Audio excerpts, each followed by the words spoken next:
இயேசுவின் நாமத்தில் நான் உங்களை வாழ்த்துகிறேன். இயேசுவோடு நடப்பது எவ்வளோ சந்தோஷம் இல்லை? அவர் நம்மோடு பேசுவார்.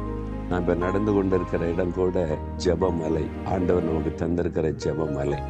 இங்கே தினந்தோறும் திரளான மக்கள் வந்து ஜெபிக்கிறாங்க. நீங்கள் கூட டைம் இருக்கும்போது வந்து பாருங்கள். குத்தாலத்து பக்கத்தில் இருக்குது.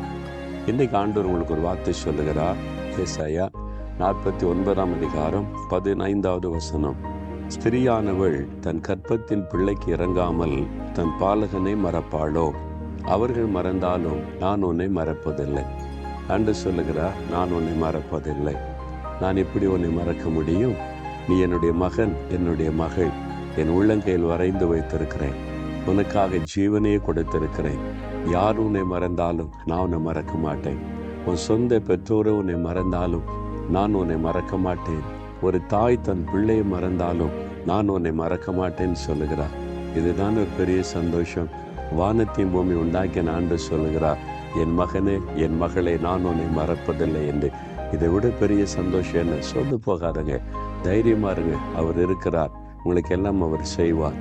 தகப்பனே, எங்களை மறக்காமல் இருக்க எங்களை உங்களுடைய உள்ளங்கையில் வரைந்து வைத்திருக்கிறதற்காய் ஸ்தோத்திரம்.